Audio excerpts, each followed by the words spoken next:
What is going on, you guys? This is Tech HD coming at you with a brand new video, and I'm so excited to talk about this product right here because this is something that I've been waiting for a long time. We're going to be taking a look at the Govee AI Sync Box 2. This bad boy right here is, like I said, something that I've been waiting for a while now because I've been really wanting to get into an AI sync box and to be fully immersed to whatever I'm watching or whatever I'm playing, especially what I'm playing. And the major drawback with the previous models was the fact that it was limiting you to 4K at 60 Hz. And so when it came to playing on the Xbox Series X and the PS5, I was going to be bottlenecked to having to play at 4K 60 instead of utilizing the full HDMI 2.1 and being able to play at 4K 120 Hz.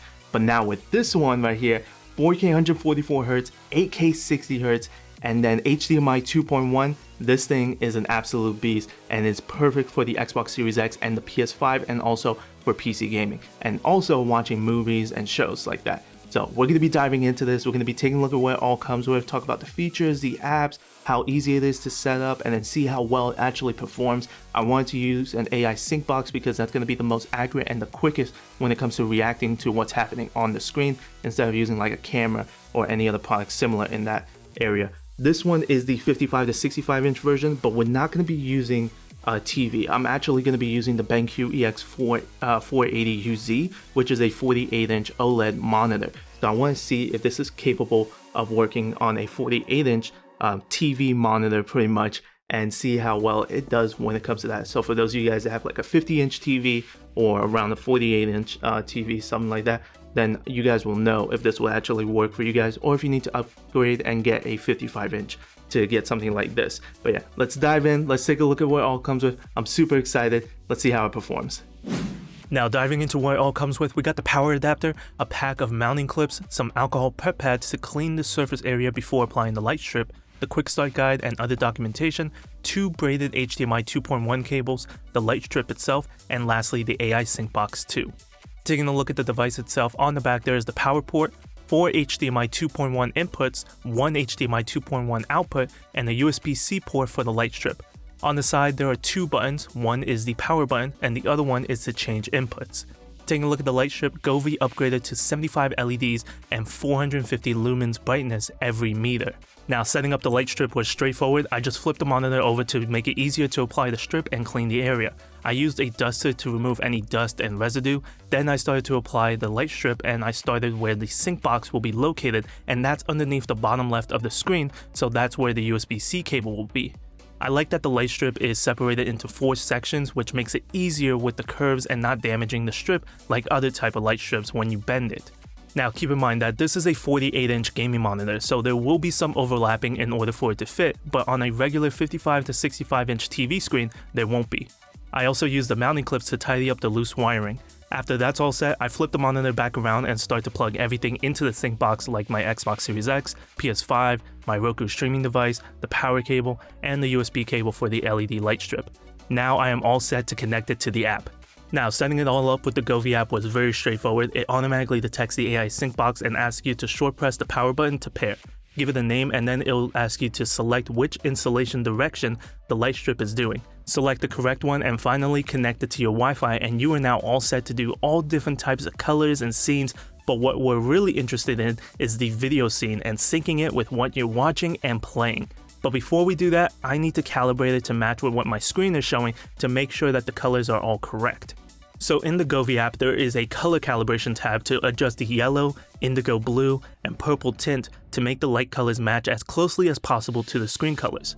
So I pulled up a video on YouTube that just cycles a single color at a time, and the best settings for my display was the yellow tint to be at 15% closer to the reddish side. For the indigo blue tint, it's set to 50% in between the green and blue, and for the purple tint, I have it set to 100% more towards the reddish side, and those are the best settings for my display.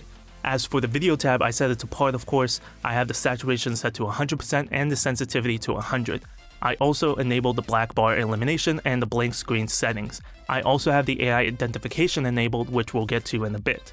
So now taking a look at the Xbox Series X and PS5 settings, you can see that on the PS5 it supports 2160p with variable refresh rate enabled from 48Hz to 120Hz along with HDR support. On the Xbox Series X, you can see that it supports everything on the checklist like 4K 60 and 120Hz, 10-bit at 24Hz to 60Hz, and of course HDR10. Everything but Dolby Vision. So now that we know that everything is compatible and not limited, how well does it perform when it comes to gaming?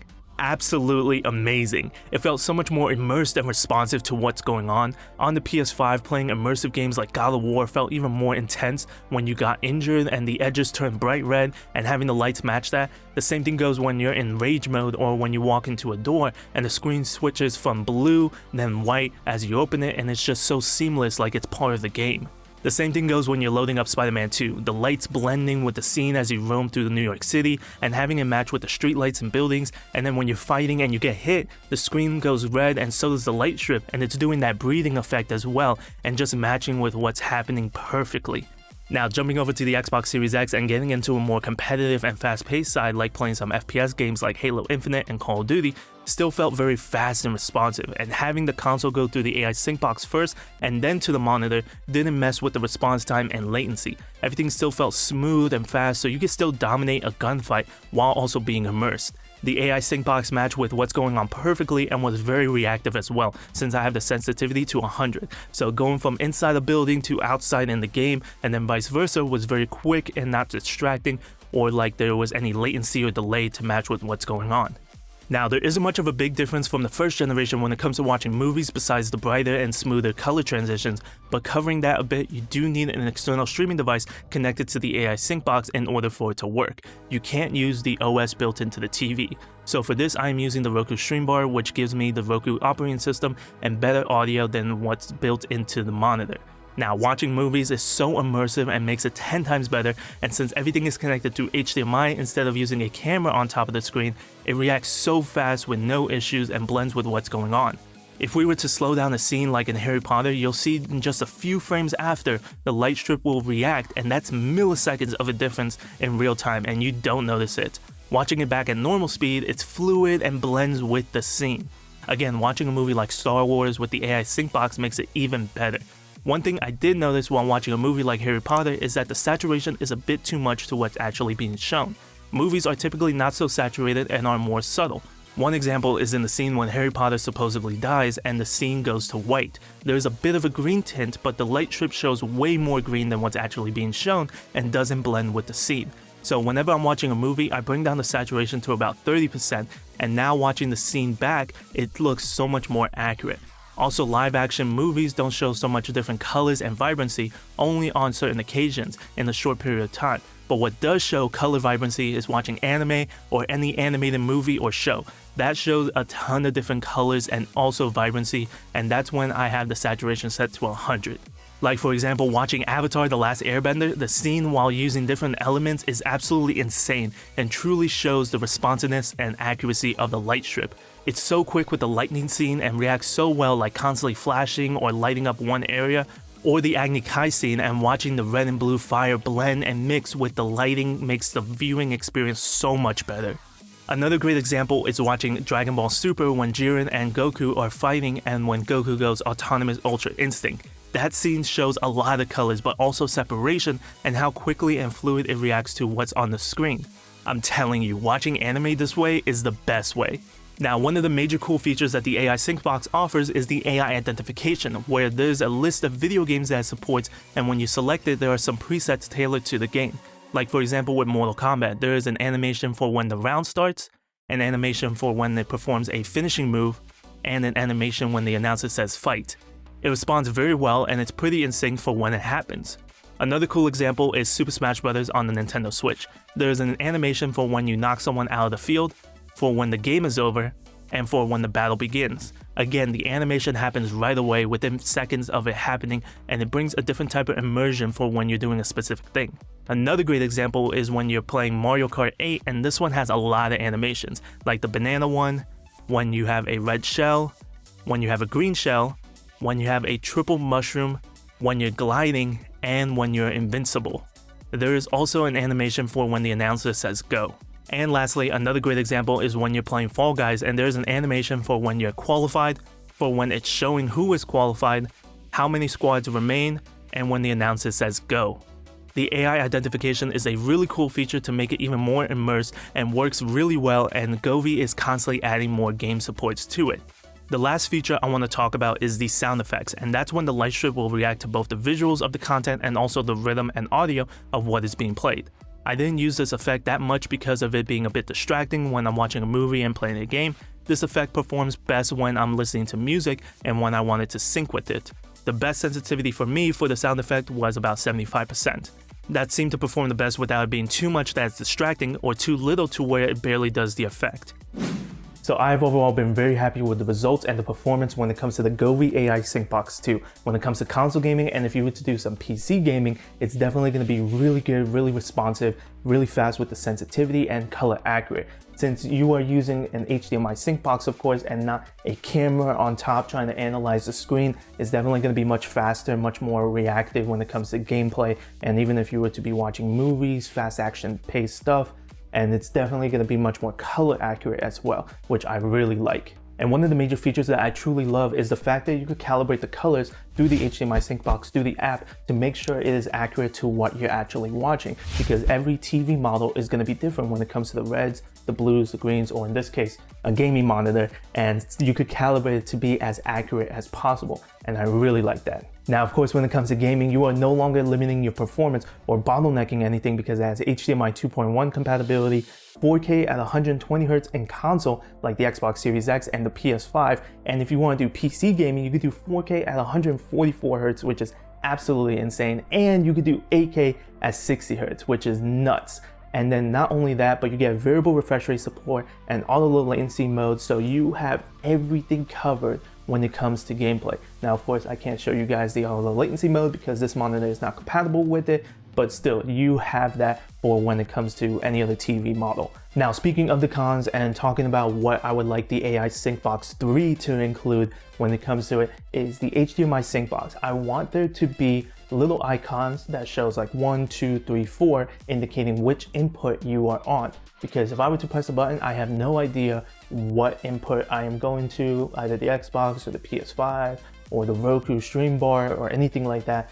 So pretty much I want there to be an icon and for it to light up which input that it is set to. It makes it so much easier for me to switch and to know which one I am on, instead of needing to use and rely on the app to constantly change inputs. And I would like for them, if possible, to include a remote for me to easily change the inputs. Like many of the other HDMI switches include a remote and includes a little LED light that shows you which number input that you're set to. I think that's something really simple, really easy for Govee to introduce when it comes to the AI Syncbox 3. The second major thing that I want Govee to introduce is for you to have your own custom presets for what you are watching or doing. Like when it comes to watching movies and stuff like that, typically this being saturated at 100% does not always match with what the scene is, and it's like way more green or blue than what's actually showing. So for when it comes to watching movies, I want the saturation to be at like 5%, and it's way more accurate. But when it comes to gaming, watching anime or cartoons or anything like that, you can have that saturation all the way at 100. So I want there to be an ability to have multiple presets for what you're doing. When it comes to movies, have a movie preset. When it comes to gaming, have a gaming preset. You know, stuff like that, and easily being able to switch it straight from the phone. So there you guys have it. That is my overall thoughts on the Govee AI Syncbox 2. I've overall been very happy when it comes to gaming and watching movies, and I can't wait to do that a lot more with this setup. This is a 55 to 65 inch version, but as I mentioned in this video, this is a 48-inch OLED gaming monitor from BenQ Mobius. So I'm gonna have a link down in the description below so you guys know which one I'm actually using. And this works flawlessly when it comes to it. Even though it's not compatible, it still works. There is some a little bit of overlapping, a little bit of cable management that you need to do, but overall it looks great. So if you guys have a 50-inch TV, that's also gonna work for you guys. And they also have a 75 to 85-inch version, so for bigger TVs. And I want them to come out with bigger screens as well. 95 to 115 compatibility. I'm seeing a lot more TV brands like Hisense, TCL ON come out with big screens like that. And then also I want them to come out with gaming monitor support. 24-inch to a 27-inch or 27 to a 32-inch. Those seem to be the most common gaming monitors. And also ultra-wide curved or ultra-wide in general gaming monitors as well. That's gonna be absolutely insane. So I definitely want Govee to come out with those models as well. But there you guys have it. I hope you guys enjoyed the video. If you guys do have any questions or concerns, please let me know down in the comments below. Everything is going to be linked down in the description below. Thank you guys so much for watching. Please like, comment, and subscribe. Turn on post notifications so that you guys can be notified whenever I upload a new video. Follow me on Twitter, YouTube, Instagram, Twitch, and TikTok at tech_HD1. I'll catch you guys in the next video. Peace!